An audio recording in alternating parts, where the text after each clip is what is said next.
Tonight, we drift back to ancient India, where doctors once believed your dreams could reveal exactly what was going on in your stomach, whether you liked the diagnosis or not. You begin with the slow, golden light of an Indian dawn, the kind of light that seems too patient for modern mornings. It rests on the edges of clay rooftops, slides lazily down the trunks of neem trees, and glimmers faintly on the surface of the village pond where a few ducks paddle in sleepy circles.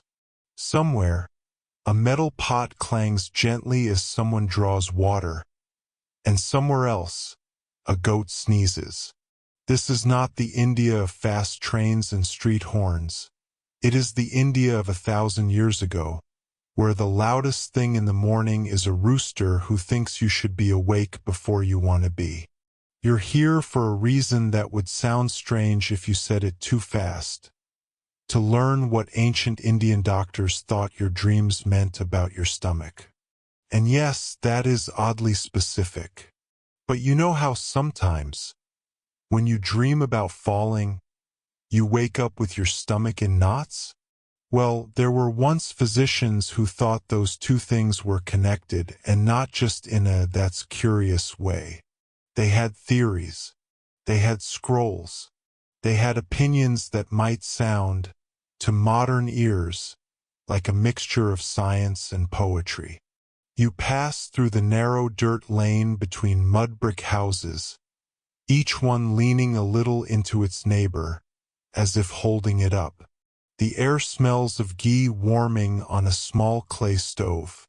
A woman in a red sari stoops to feed puffed rice to pigeons, scattering it in deliberate slow arcs.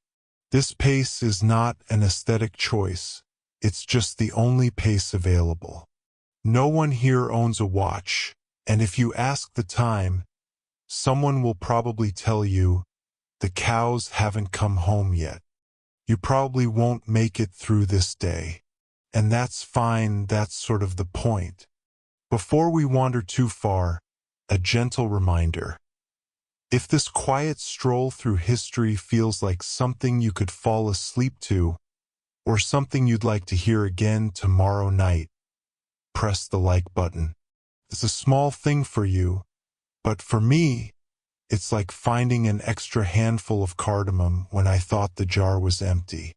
And if you have a moment, let me know in the comments where in the world you are, and what time it is there right now. It's strangely comforting to imagine all of us drifting through time zones together. Now let's ease into tonight's journey. You approach the courtyard of a small Ayurvedic school. The guru is not the fierce, intimidating type. You know this because he's currently coaxing a parrot off the roof with a handful of sesame seeds. His robes are a pale ochre, worn thin at the knees, and his hair is tied back in a knot that somehow manages to look both neat and permanent. A student, barefoot, wiry, and not entirely sure where to put his hands, waits nearby with a palm leaf manuscript. Ayurveda, the science of life, is old enough that it remembers a time when Rome was still learning to tie its own sandals. In its classical form, it does not separate mind from body the way modern medicine often does. Dreams, digestion, moods, weather, they're all part of one living network. To say, "I had a strange dream" here is to invite a conversation about your evening meal, your seasonal balance, and possibly whether you've been hanging around the wrong kinds of mango trees. One historical fact: the Charaka Samhita, one of Ayurveda's foundational texts compiled around the early centuries CE, includes entire sections on dream interpretation, not as fortune-telling, but as diagnostic tools for understanding physical health.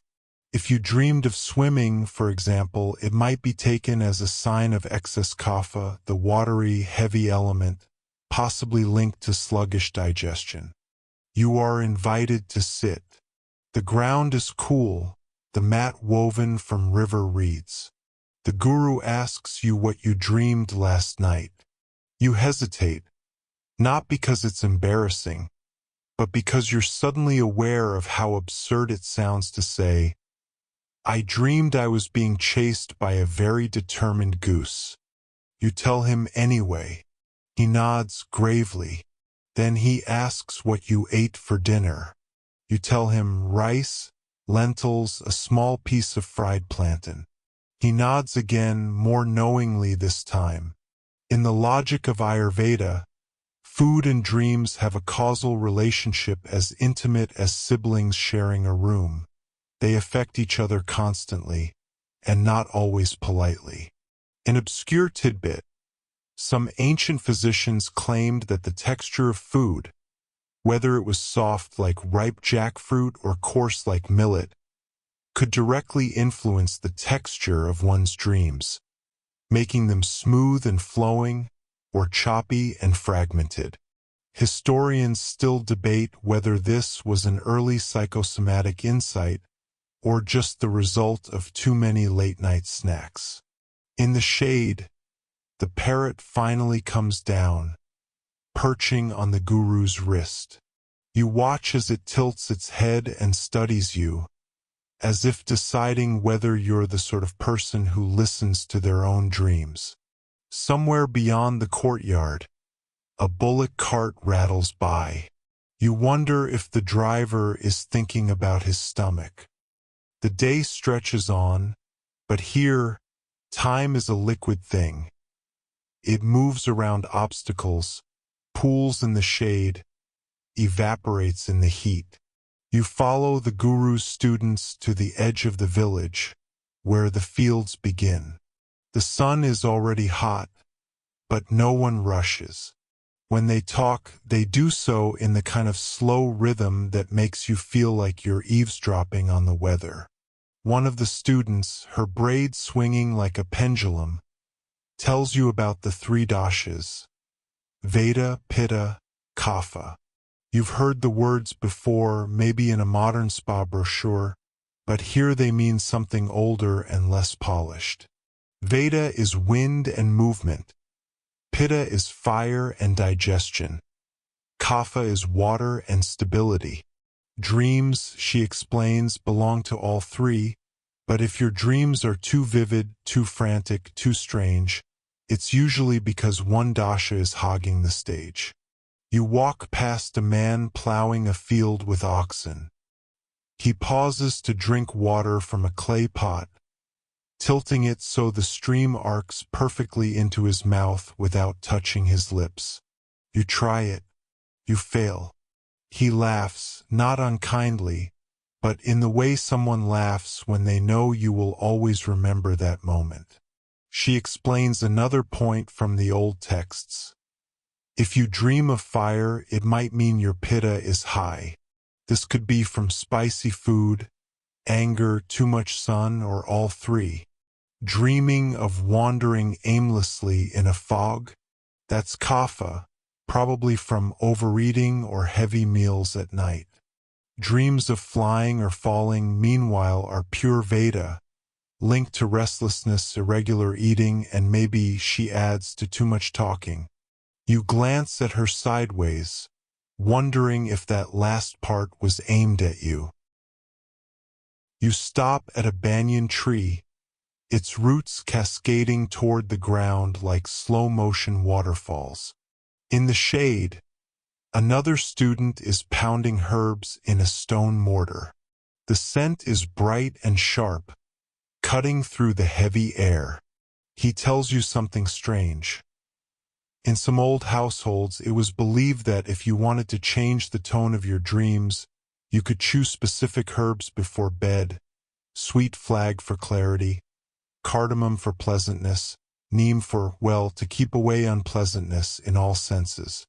An obscure tidbit: there are ancient records of Ayurvedic doctors prescribing dream diets for patients, not just adjusting what they ate, but when they ate it. Some even suggesting you skip dinner entirely if you wanted dreamless sleep. The logic was simple. An empty stomach sleeps quietly. You consider how that might work on a modern Friday night with a fridge full of leftovers. The banyan's shade makes it easy to forget the hour. A pair of white egrets land nearby, picking through the grass for insects.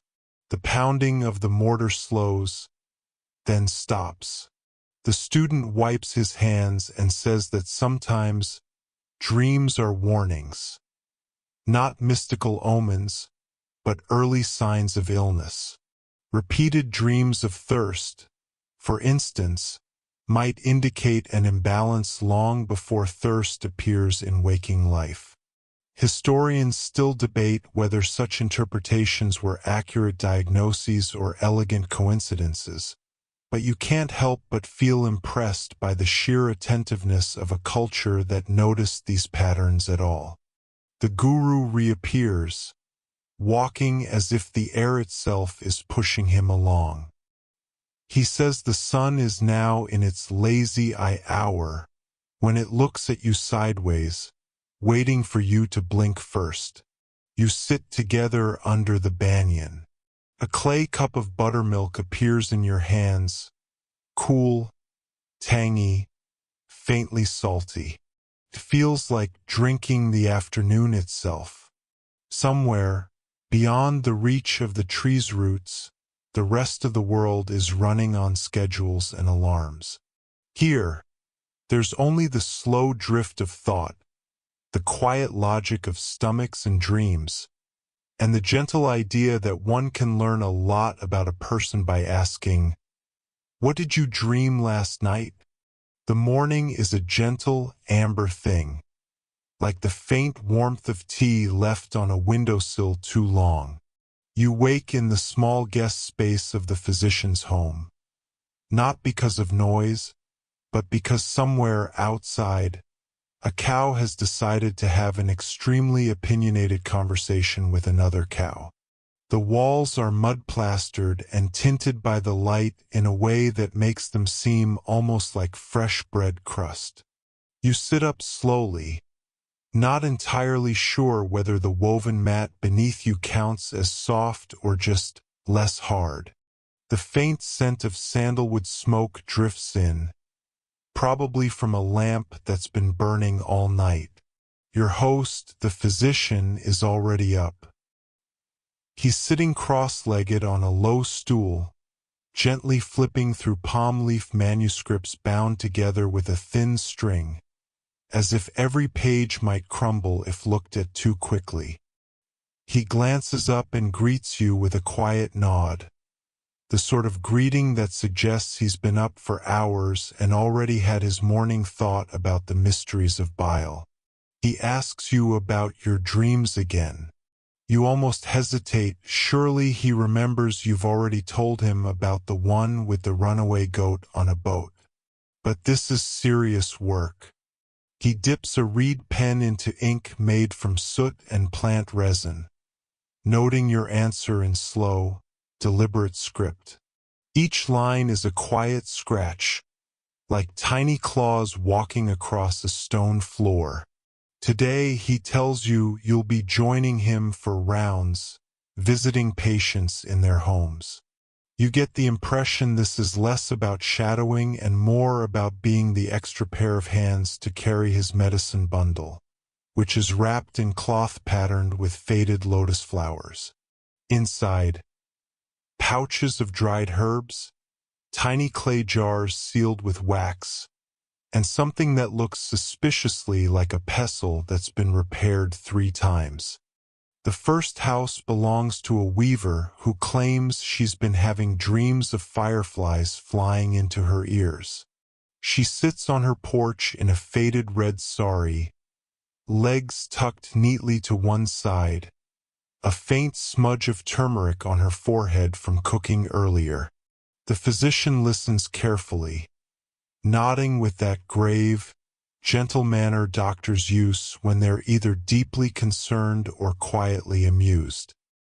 He explains to you, though perhaps more to himself, that dreams involving insects can sometimes point to disturbances in the wind element of the body. You don't say it aloud, but you briefly wonder if the wind element is also responsible for why the patient's goat keeps trying to eat your sandal straps while she's talking. The day moves slowly, and the visits blur together in a gentle, repetitive rhythm. A farmer dreaming of snakes coiled in clay pots, a merchant seeing visions of mangoes rotting in the sun, a young boy convinced he's being chased by a chicken the size of an elephant. Each time, the physician asks careful questions about their daily habits, their diet, and even what direction they sleep facing at night. You file that one away. Apparently, north-facing sleepers dream differently than south-facing ones. Historians still debate whether that was medical insight or just ancient interior design advice. By midday, the sun is high enough to make every shadow razor-thin.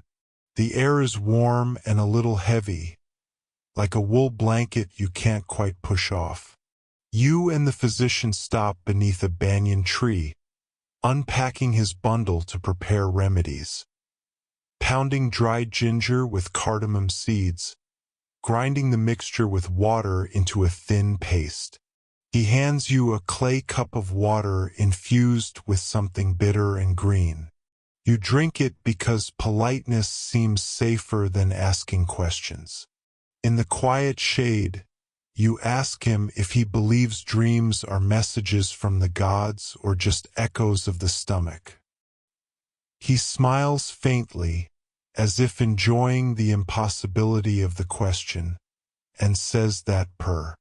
In the quiet shade, you ask him if he believes dreams are messages from the gods or just echoes of the stomach.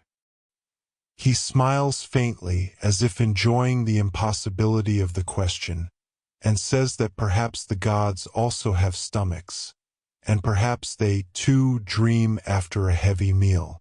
You're not sure if that's a joke, but it's delivered with such a steady voice that you let it sit there, unchallenged. By the time you return to his home, the afternoon has turned a little hazy, the heat making every doorway and alley shimmer. The physician settles by his writing desk again, carefully folding your notes and placing them between palm leaves to dry. He asks you to reflect on your own dreams that night, not to analyze them, just to notice them. And as you lie back down on your mat, the hum of the village settling for the evening in your ears, you realize that in this place, the world moves at the pace of slow conversation and sandalwood smoke. You probably won't make it through this day without being carried along by it. The evening air is softer now, the sun dipping low enough that its last light brushes the tops of the date palms with gold. Somewhere, a pot of lentils is simmering, and the scent curls through the village like a lazy ribbon. You find yourself walking behind the physician again, barefoot, your soles remembering the warmth of the day's dust. Tonight's work is quieter. Not house calls, but a gathering of a few local healers beneath the same banyan tree where you rested earlier. Each carries their own bundle of tools, wrapped in cloths of deep indigo or pale saffron. They sit in a loose circle the way people do when there's no rush and no real hierarchy to enforce. One healer, older than the rest, begins telling a dream he had the night before. A river flowing backwards, carrying boats made of woven grass. The physician listens intently, head tilted, his fingers absently tracing the grain of the wooden pestle in his lap. They speak in low tones about what it could mean, perhaps a sign of imbalance in the water element, perhaps a warning of seasonal illness. You notice something here. They never dismiss the dream as just a dream. Each vision is handled like a fragile clay cup, examined from all sides before deciding whether it should be filled or set aside. At one point, a younger healer laughs softly and recounts a patient who dreamed of rice that refused to cook, no matter how long it was boiled. There's gentle chuckling all around. Apparently, this is a classic too much air element dream. The physician leans toward you and murmurs that yes, dreams sometimes have jokes in them, though whether the humor is cosmic or digestive is another matter. As the sky deepens into a slow indigo, one of the healers produces a small oil lamp. Its light flickers across their faces, turning each into a warm study of shadow and gold. They begin exchanging remedies: a powder for cooling the stomach, an herbal steam for clearing the head, a recipe for a night drink that helps ease unsettling dreams.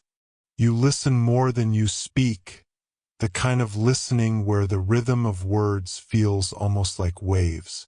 The meeting winds down not with a conclusion, but with a comfortable drift. People stand, stretch, adjust their wraps, and head into the night. The physician walks you back to his home, his pace slow, as though the air itself has become thicker and more restful.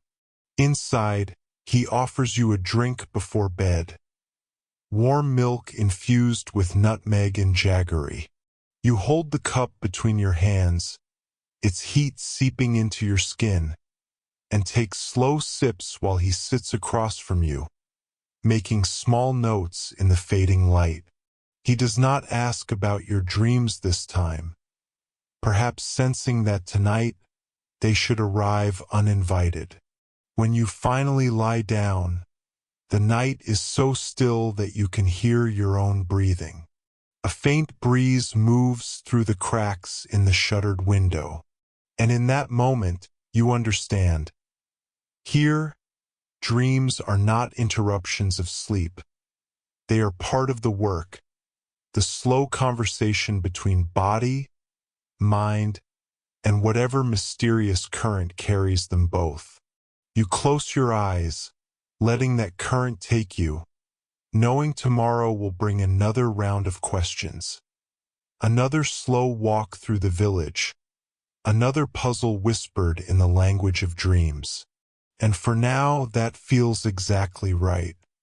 You wake before dawn, not because of some noble reason like meditating with the sunrise, but because a rooster somewhere has apparently decided to practice for an opera.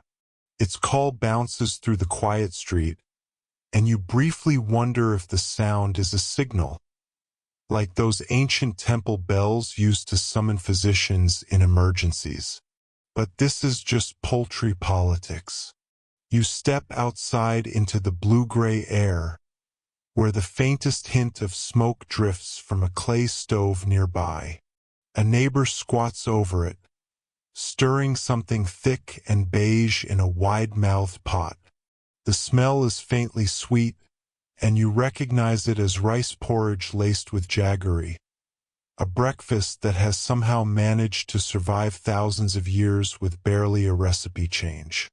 Your sandals scuff over the packed earth as you pass, heading toward the physician's house for another day of listening, learning, and possibly trying not to look too squeamish when they show you more preserved tongues. The physician is already awake, sitting cross-legged in the courtyard, grinding herbs with a pestle. The rhythmic scrape against the stone slab is almost hypnotic, like the sound of slow rain against a tiled roof. Beside him, a scroll lies open, one you haven't seen before. Its ink is darker, the edges slightly curled from humidity. He glances up, and without preamble, says, "We are talking about dream colors today." You sit opposite him, the morning light slanting between you. He explains that if you dream in vivid yellows and reds, Your pitta dasha, the fiery humor, is likely overheated.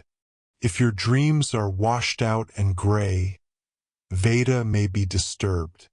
And if they are heavy, greenish, or full of sluggish water, Kapha could be overbearing. It is not just the shape of the dream, he adds, but its hue, its weight, and even its temperature.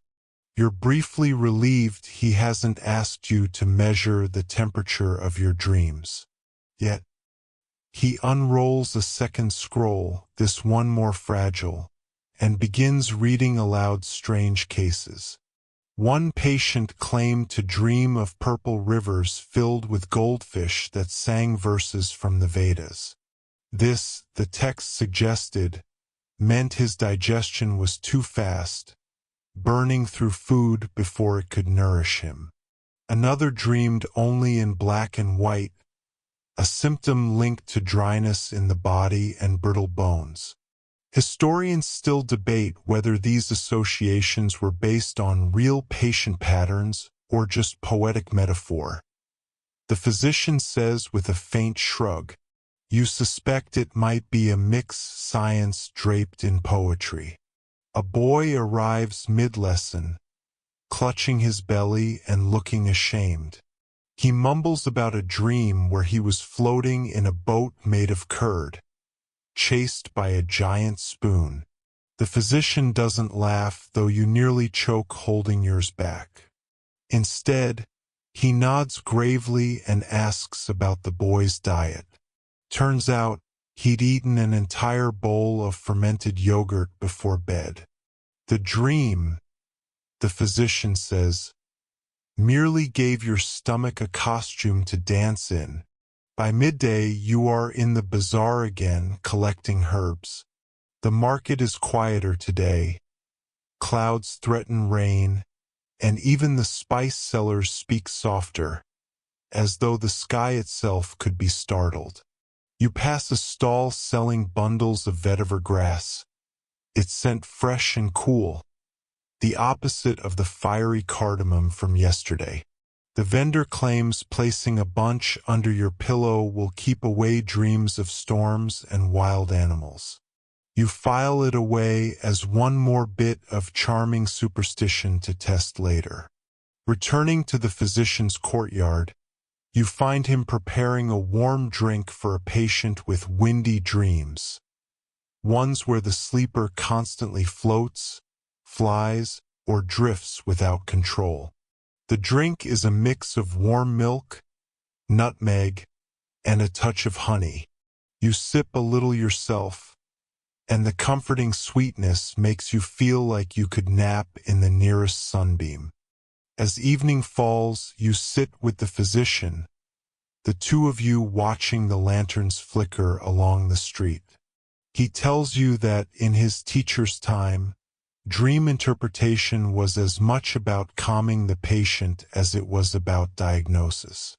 Even if the stomach was fine, he says, listening to the dream told the person they mattered, and perhaps you think that's still the part that lingers. More than the herbs, more than the dashas, the listening itself was the medicine. You probably won't make it through the next day without being asked about your own dream colors. The next morning begins with rain, soft, steady, and so polite you almost expect it to apologize for getting you wet. The streets glisten in muted shades, and the air smells of wet earth and crushed basil. You walk slowly, because everything feels slowed down, as though the entire town has been wrapped in a warm cotton blanket. At the physician's house, the day's lesson begins with a surprise. He hands you a palm leaf manuscript and says, "You will read today." The text is written in tidy, curling script, the edges smoothed by years of handling. Your eyes adjust to the rhythm of it. No punctuation, just the steady march of words, like a story that refuses to pause.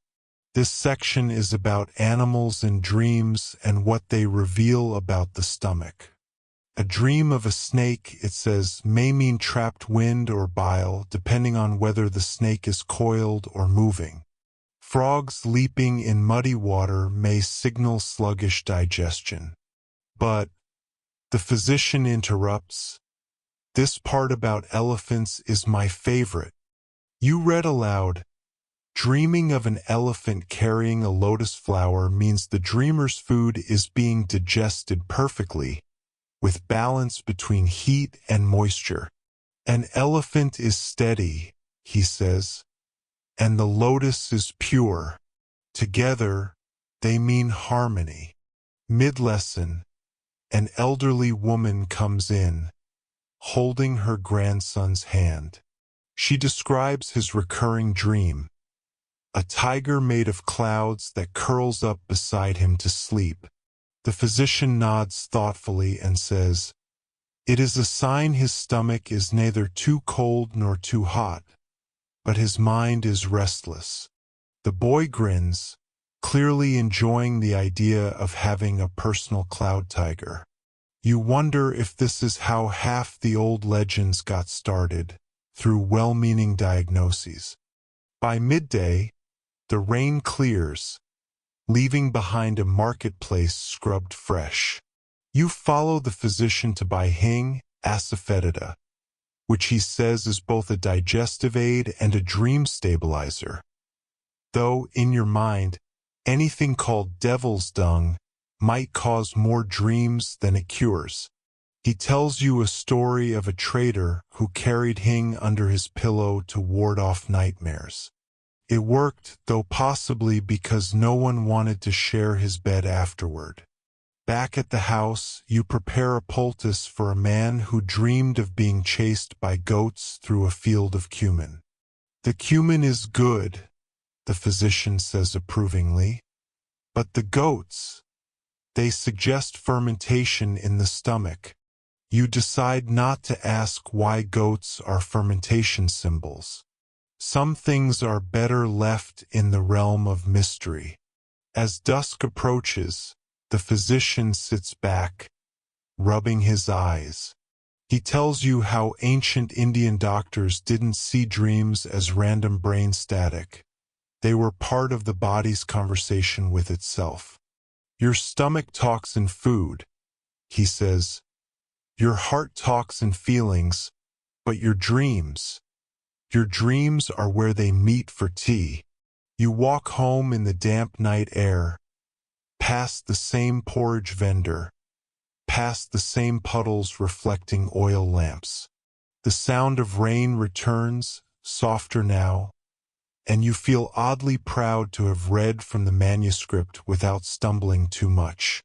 Somewhere above, clouds drift like that boy's tiger, curling up against the moon.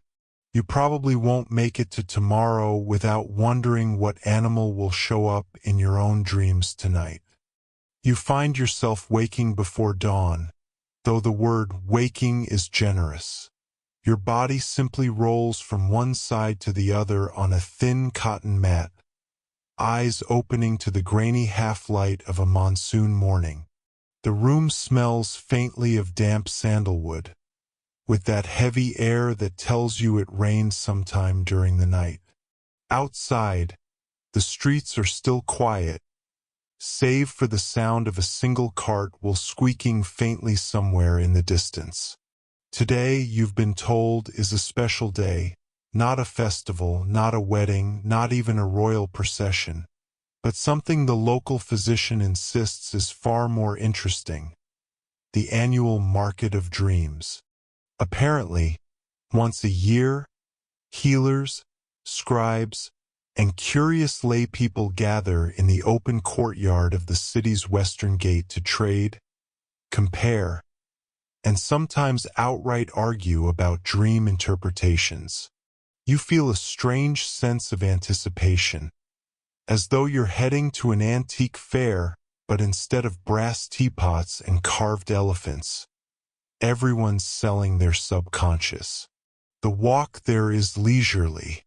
You pass a boy balancing a stack of freshly made flatbreads on his head, a goat that appears to have escaped its tether, and an elderly woman who is already deep in debate with her neighbor about whether last night's lightning was a sign of good harvest or impending stomach upset. You also notice that the air still carries the earthy smell of wet clay, and that certain street corners seem to hold onto the night longer than others, their shadows reluctant to leave. At the market, the scene is exactly as peculiar as promised. Long mats have been laid out, each with small wooden signs describing a specialty. One stall promises to interpret dreams of water in exchange for a handful of sesame seeds. Another is run by an elderly man with an enormous mustache, claiming to diagnose digestive problems solely from dreams about losing one's shoes. There's even a young apprentice who has set up a single palm leaf on a low stool, charging 1 copper coin to explain dreams that involve monkeys and food, though his interpretations seem to involve monkeys in every possible ending. You overhear a heated exchange between two middle-aged healers. One insists that dreaming of climbing a tree always indicates phlegm imbalance. The other is adamant it means unresolved desires for status. A small crowd gathers, nodding seriously as though they're debating state policy. The arguments are calm, polite, and utterly unresolvable. Historians still debate whether such dream markets were truly common or simply romanticized in later texts. But the way the people here lean into each theory makes you feel it could easily have been an annual highlight. As you move from stall to stall, you notice one curious thing. Nobody is in a hurry. Even the man selling herbal tonics brewed from dried lotus and coriander pauses mid-sale to listen to a stranger's dream about chasing a white deer through a market.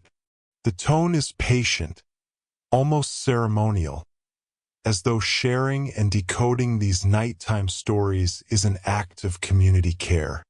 You decide to sit with an old woman in the far corner whose mat is covered in tiny bowls of different seeds and roots. She explains that if you dreamed of eating sour mangoes, your stomach may be harboring excess wind. If the mangoes were sweet, your digestion is likely fine, but your mind may be holding onto a secret worry.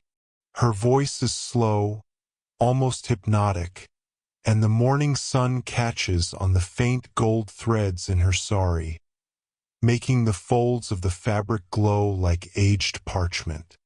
Somewhere behind you, someone laughs. Not loudly, but enough to ripple through the otherwise drowsy hum of conversation.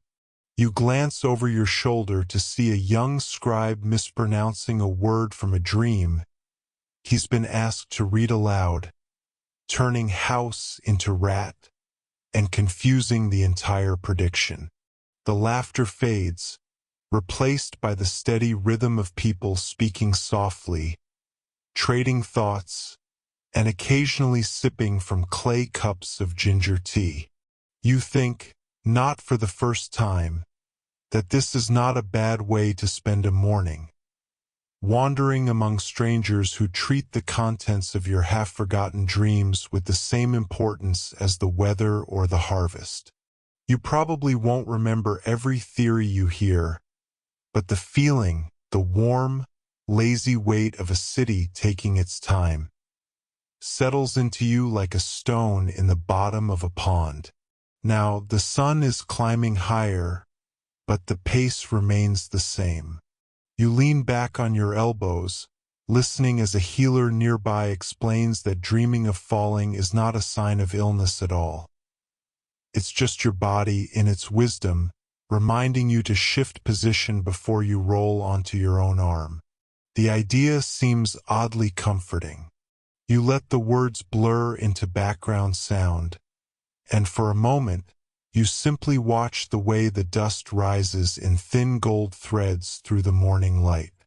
The night's rain has passed, leaving the village wrapped in a soft, silver mist. You wake slowly, as if the dreams themselves are reluctant to let you go. The air is cool, almost shy about touching your skin, carrying the scent of wet earth, wood smoke, and something faintly sweet. Perhaps the crushed petals of night-blooming flowers still clinging to the damp ground. The world feels rinsed, not just of dust, but of noise, urgency, and all the sharp edges that keep people from lingering in the present moment. You hear it first, the gentle trickle of rainwater still running from thatched roofs into clay jars set beneath the eaves. Each drop lands with a sound soft enough to make your eyelids heavy again. The healer's courtyard is quiet but for the faint hiss of a cooking fire and the rustle of wet leaves overhead. You step outside, careful on the slick stones, and see the healer bent over a low wooden table. He is grinding herbs into a paste, his hands moving with the slow patience of someone who knows that speed and medicine are not friends. The mixture is green and earthy, and he pauses every few strokes to lift the pestle, sniff the aroma, and add a pinch more of something dark and bitter from a folded leaf packet. "Dreams after a storm," he says without looking up, "are worth listening to. The rain changes the body, and the body changes the dream." It's not the first time he's said something like this, but the morning air makes the idea feel newly true. He gestures for you to sit. A villager arrives, feet muddy, sari hem wet, carrying a story in her voice before she's even reached the courtyard. She dreamed of a flooded field, she says, with frogs leaping everywhere and the water so deep she could barely stand. The healer listens, nods once, and taps the edge of his grinding stone. "In the monsoon," he says, "such a dream might mean the stomach has taken in too much dampness, a heaviness, too many wet foods. Perhaps the liver is working too slowly." You can't help but think this is one of those moments where old wisdom feels like it could just as easily be modern health advice in disguise. Historians still debate whether these seasonal dream interpretations were grounded in careful medical observation, or whether they were symbolic, poetic maps of health drawn from the rhythms of nature. The healer turns to you and points at the clay jars catching roof water. "The body is like these," he says. "It must hold what is pure, and let the rest spill away." You're not entirely sure whether he's talking about digestion, dreams, or both. Another villager arrives, an older man with a slight hunch in his back. His dream was stranger. Parrots, green and gold, flying in circles above his head, while he stood in a wide field of turmeric. The healer smiles at this. Parrots and dreams, especially in the monsoon, speak of air rising in the body.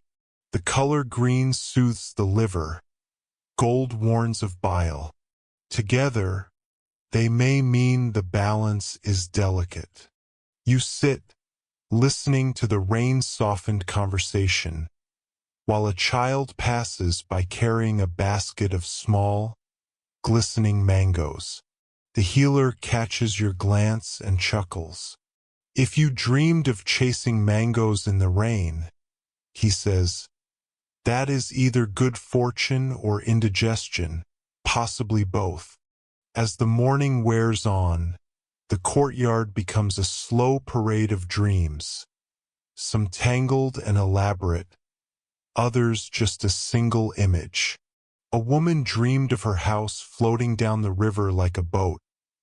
A boy dreamed of frogs singing so loudly he couldn't hear his own voice.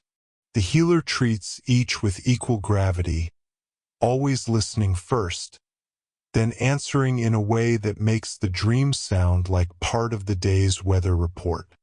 You remember the herbal powders you saw in his shelves earlier, the ones he said could warm the stomach without heating the whole body. Now you watch him measure a pinch into a cup, pour in water warmed by the morning fire, and hand it to the woman with the flooded house dream. By late morning, the rain has become only a memory, lingering in the puddles and in the green glossed leaves. You lean against one of the courtyard's wooden posts, watching as a single stream of rainwater trickles from the roof into a clay pot. It makes a sound like someone lightly tapping a drum. Steady, hypnotic. You can almost feel your own dreams dissolving into that water, swirling down into something that will be stored for later use. The healer says nothing more, and you find you don't need him to. The day feels like it has already told you its story. The next morning begins not with rain, but with the slow warmth of the sun spreading across the clay tiles of the healer's roof. The courtyard feels drier, sharper somehow, as if the air has been sifted through a fine cloth. You sit cross-legged near the doorway, watching dust motes drift lazily in the sunlight, each one turning slowly, like a dream that refuses to settle into meaning. The healer is already awake, though you can tell he's moving more slowly today. His mortar and pestle sit untouched. Instead, he's folding strips of clean cotton into neat squares. When you ask, he says simply, "For binding the stomach." He doesn't mean physically, not entirely. He's talking about the practice of wrapping a heated cloth around the abdomen to ease cramps, nausea, or a belly that talks too much in the night. A few villagers arrive, not for medicine this time, but to share what the healer calls morning residue dreams, the fragments that linger after dawn but fade before breakfast. In Ayurveda, he explains these are often the most revealing because they come from the edge between sleep and waking, when the body systems are shifting into daytime rhythm. The first is a young potter, shy in speech but quick with her hands. She dreamed of making a pot so wide that she had to step inside it to smooth the base.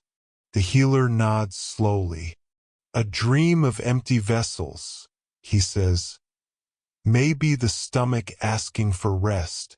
Too much fullness can be as troubling as hunger."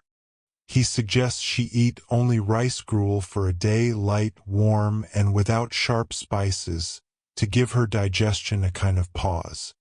The second visitor is an old shepherd who describes a dream in which his goats were drinking milk from the river, their mouths white with foam.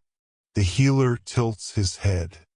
"Milk in the wrong place is like heat in the wrong season," he says. "Perhaps your body is holding something it should release."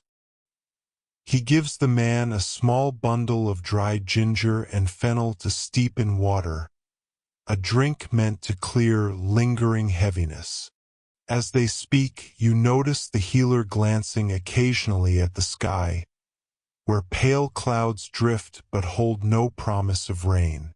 In ancient Indian medical thought, he tells you, the season shapes not only the body's needs but also the symbols in its dreams. In the dry months, dreams of water might signal thirst in the tissues. In the wet months, they might point to excess. A boy runs into the courtyard, barefoot and bright-eyed, holding a tiny clay figurine of a bird. His dream, he says, was of flying far above the fields, looking down to see that all the rivers were flowing backwards. The healer chuckles softly. That is a dream of the Veda, he says, the wind element in the body, moving too quickly and in the wrong direction. He recommends sesame oil massage for the boy to slow the restless currents. The healer's interpretations are never hurried. He pauses often, as though leaving space for the dream to speak for itself. Sometimes he looks at you in a way that makes you feel he's asking silently whether you've noticed the same patterns he has, the way certain images return again and again in different mouths, shaped by season, diet, and mood. By midday, the courtyard is quiet again. The healer sits with his back against the wall, eyes half closed, the folded cloths beside him unused for now. You feel the warmth of the sun on your own skin, steady and grounding. Somewhere beyond the courtyard, a woman is singing a slow, lilting tune as she grinds grain. The sound mingles with the hum of bees in the flowering shrubs. The healer speaks at last, so softly you almost miss it.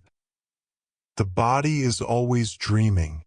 Sleep only lets us hear it more clearly. That evening, after the last visitor has left and the courtyard has slipped into shadow, the healer calls you over to the low wooden table by his sleeping mat. A small oil lamp flickers there, casting gold light onto an open palm leaf manuscript. Its leaves are thin and ribbed, bound together by a cord, each line of script as fine as a hair and inked in a deep, steady black. This, he says, is not a book of medicines. It is a book of dreams. You lean closer. The pages are filled not only with writing but with tiny, careful drawings. A fish, a crescent moon, a man bending to drink from a jar, a tree heavy with unripe fruit. The healer explains that in Ayurveda, some doctors kept what they called svapnapustika, dream notebooks, as a way of tracking how the body spoke through sleep over many weeks, even months. He taps one page where a series of dreams about climbing appears. These were from a man whose stomach resisted every meal. The dreams came in the hot season, always of ascending, ladders, hills, temple steps. The body, when overheated and dry, tries to climb into the cool. It sends the mind this picture, but he thought it was a message from the gods and ignored his thirst. When he drank properly, the dreams stopped.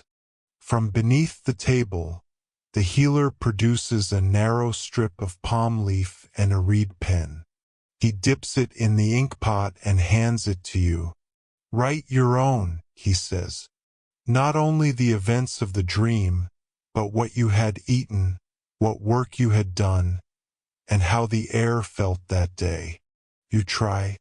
Your handwriting is clumsy on the palm surface, but you manage to record the dream you'd had the night before.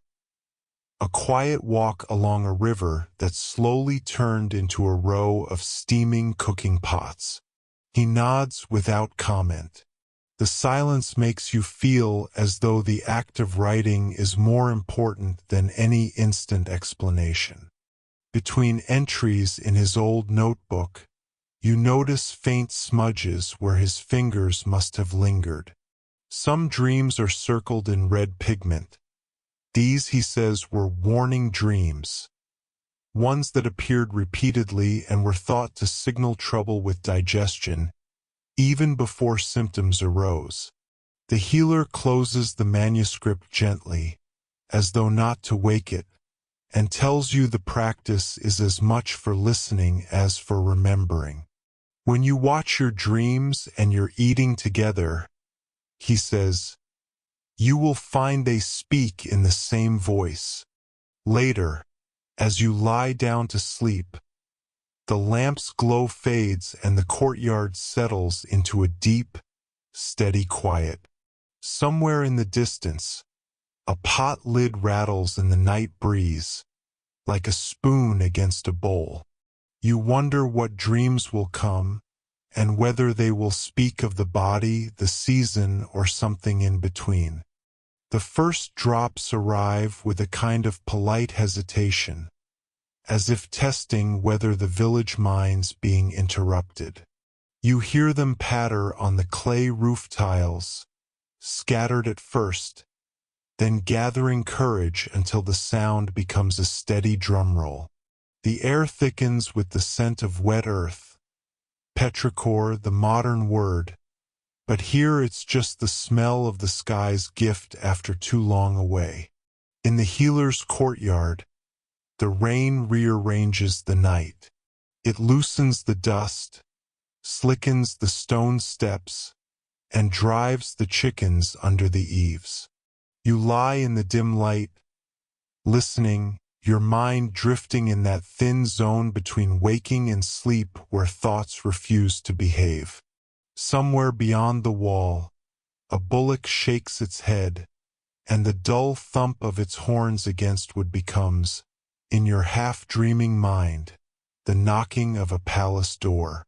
The storm lasts all night, and in its sheltering noise the village dreams. Everyone. The rain seems to draw visions from people like steam from hot rice. By morning, the healer is already in the main room, sitting cross-legged with a steaming cup of herbal tea. Villagers trickle in, one by one, wrapped in cotton shawls damp at the edges. They speak in low voices, telling him their dreams from the night. One woman dreamed of floating in a great copper pot. A man says he saw himself planting mango pits that turned instantly into fish. A child describes running through a marketplace where every stall sold only water, but in dozens of colors. The healer listens, nodding, not writing anything down. You notice he doesn't rush to interpret. Only after everyone has spoken does he start weaving the thread between them. The rain, he says simply, was in your stomachs before it was in the sky. He explains that when seasons turn, the body anticipates. Moisture returns to the air, and the digestive fire Agni adjusts. In Ayurvedic thought, such weather can awaken old conditions, stir hidden imbalances, or bring relief, depending on the person. Dreams, during these shifts, become especially vivid because the mind is trying to map a changing inner climate. He tells the woman with the copper pot dream that her body is craving warmth and grounding foods, not because of cold weather, but because the sudden dampness has softened her digestion.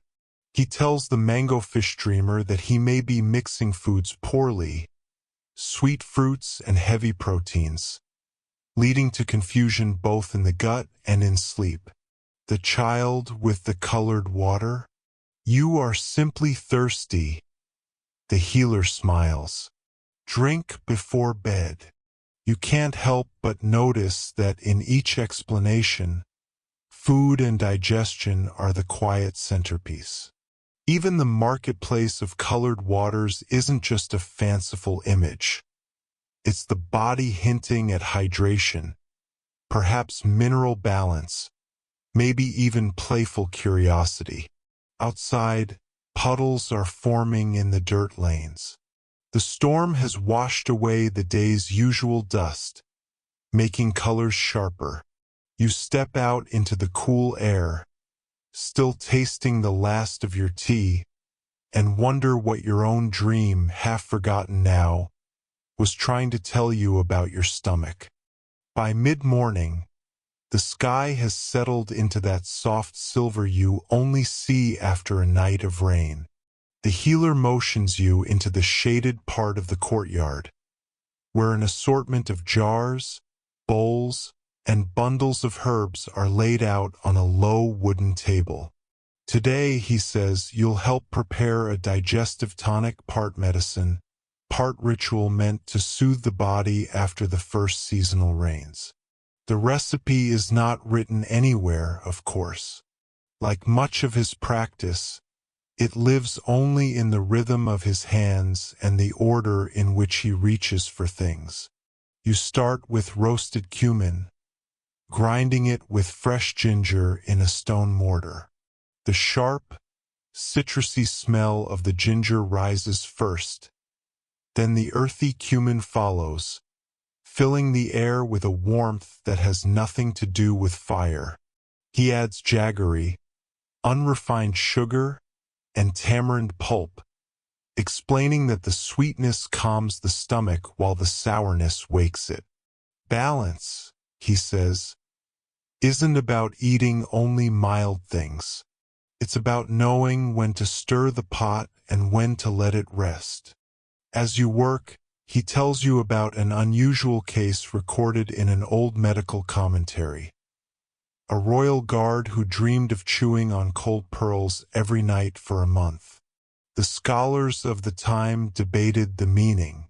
Some said it indicated a desire for luxury, others a sign of hidden greed. But one physician noted that pearls were considered cooling in Ayurvedic thought, so dreaming of them might suggest an excess of internal heat, particularly in the stomach and liver. The diagnosis? The guard was eating too much fried food from the palace kitchens, which, in a land of endless curries and festival sweets, was not exactly a surprise. The remedy was almost comically simple. Avoid fried snacks at night, drink warm spiced milk before bed, and add cooling herbs to the diet. The dreams stopped within a week. Not as mysterious as the poets wanted, the healer chuckles, but better for his digestion. You can't help but admire the way ancient doctors treated dreams. Not as random nonsense, but as coded messages from the body. It's less about superstition, more about a kind of internal weather report. By the time the tonic is ready, the whole courtyard smells like a kitchen in the middle of a festival. You pour the mixture into small clay cups, the steam curling into the air. The first sip is surprising, sweet, sour, spicy, and earthy all at once, and you feel it spread through your chest and down into your belly like a slowly unfolding blanket. The healer insists you take another cup for the road, though you're not going anywhere just yet. The clouds are still low, and somewhere a temple bell is calling the afternoon into being. You lean against the courtyard wall, cup in hand, feeling the mixture work its quiet way through you. The healer sits nearby, not speaking, watching the rain collect on the leaves. And for a moment, you're not entirely sure if you're awake, or if this is just another dream, whispering about your stomach in its own gentle, fragrant way. The rain eases into a fine mist, and with it comes the sound of wheels on wet earth. A small ox cart, its canopy patched with mismatched cloth, creaks to a stop at the healer's gate. From its steps a man wrapped in layers of faded indigo. His turban wound so high you wonder how his neck isn't aching. He carries a carved staff and the sort of grin that says he's equally at home in markets, palace courtyards, or roadside tea stalls. The healer greets him like an old acquaintance, and before you can ask, the man introduces himself as a storyteller, a collector of oddities, especially the kind that slip between medicine and myth. I carry news, he says, of dreams that travel faster than wind. He unpacks his bundle in the courtyard. Rolled palm leaf manuscripts, painted talismans, and a box of dried herbs that smell faintly of cinnamon and smoke. Over steaming cups of the tonic you made earlier, he begins to share his tales.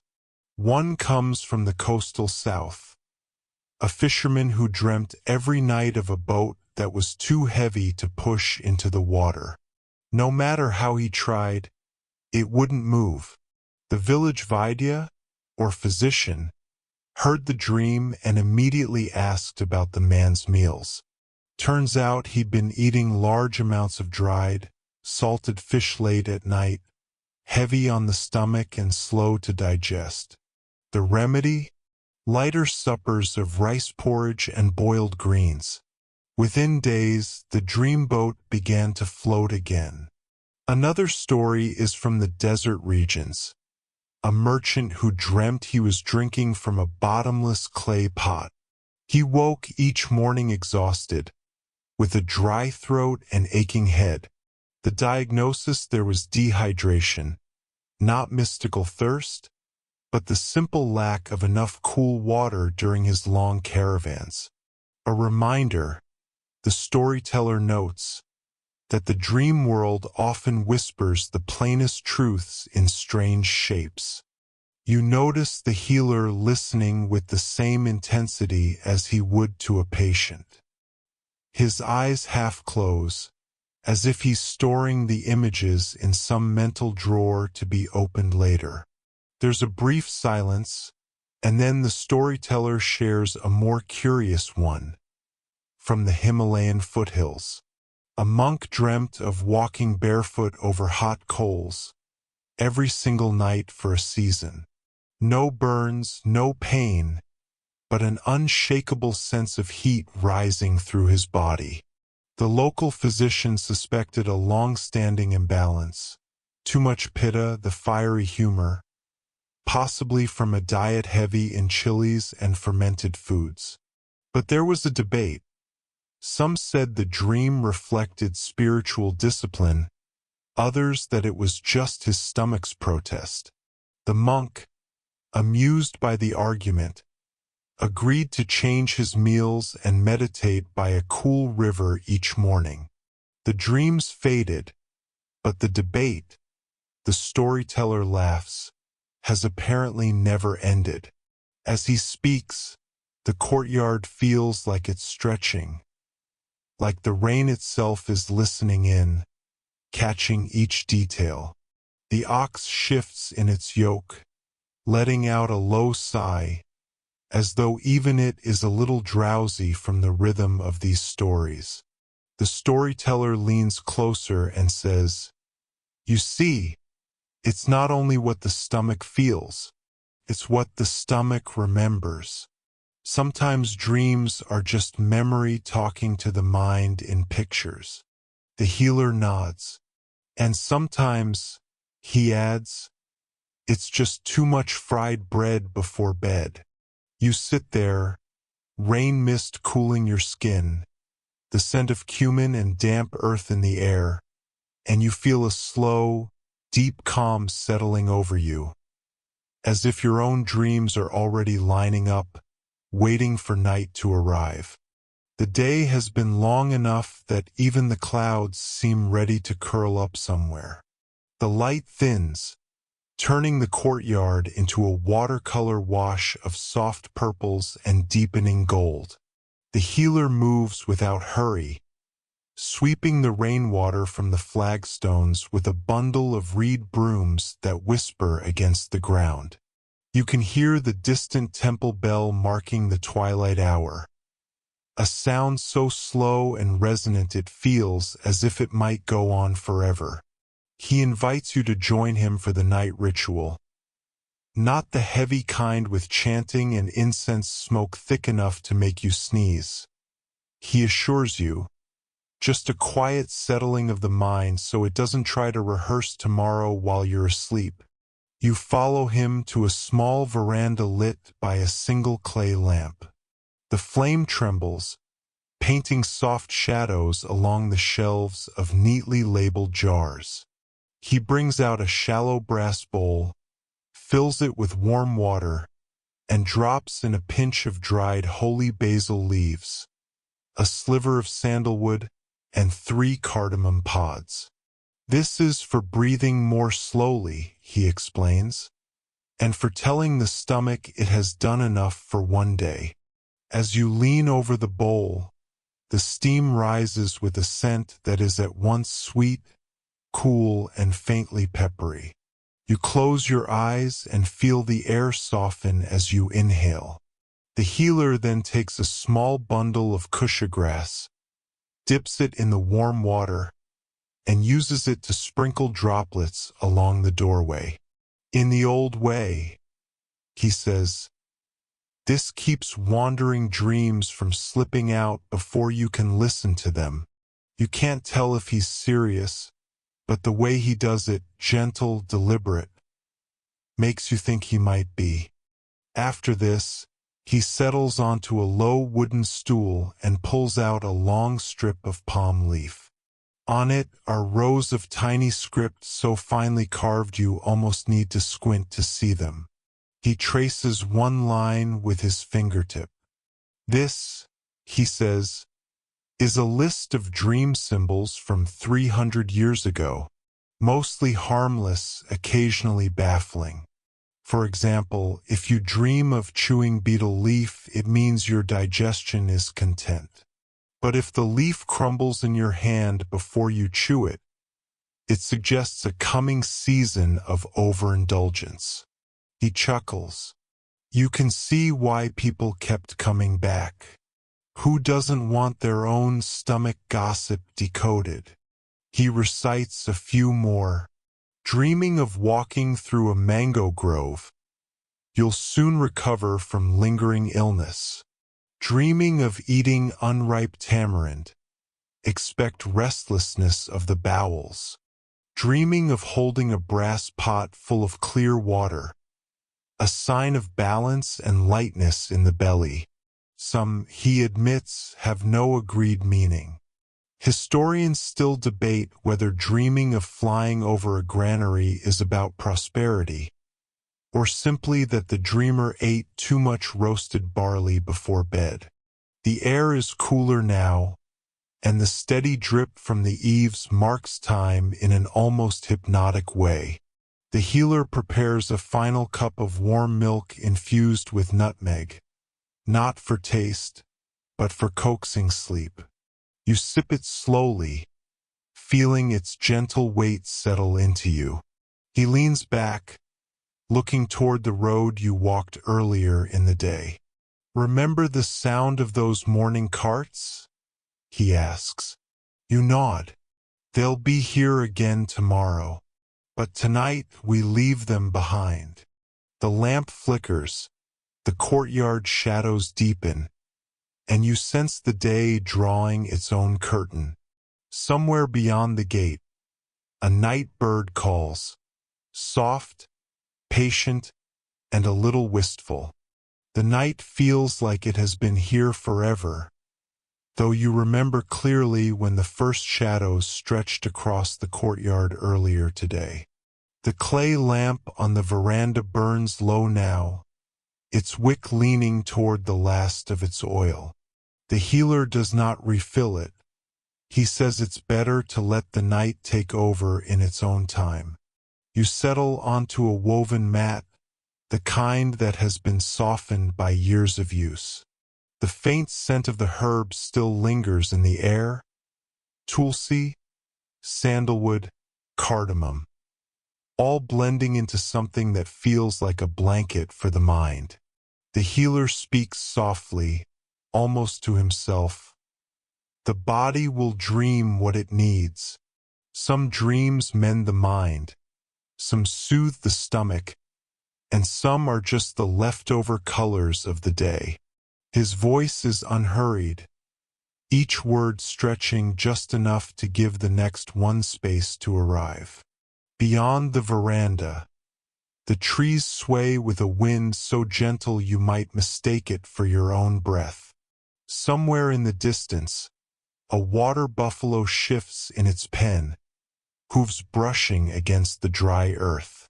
A single frog calls from the far corner of the garden, its voice deep and deliberate.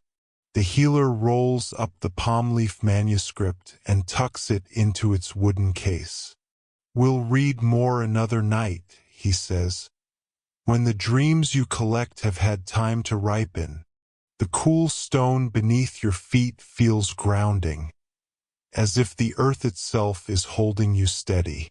You close your eyes and picture the road outside, empty now, the dust settled, the air still. The night is not silent, but every sound is a slow one. A drip of water from the eaves, the rustle of a bird settling deeper into its nest, the low hum of the wind tracing the edge of the veranda roof. The healer's voice drifts over you one last time. You probably won't make it through this night awake, and that is exactly how it should be. You let the thought settle, like warm tea sinking to the bottom of a cup. The lamp gutters out, and the dark is soft, not empty. The cool air moves around you, folding you into its rhythm. The day loosens its hold. The mind quiets, the body rests, and without trying, you begin to drift. If you're still here, somewhere between waking and sleep, thank you for keeping me company tonight. If you'd like to wander through more quiet corners of history, you can follow this path again by subscribing. And if you feel like it, leave a little note in the comments. Maybe your name, your city, and the time you began this journey, so I can imagine where in the world you drifted away. Until next time, rest well, dream kindly, and let the night take care of the rest.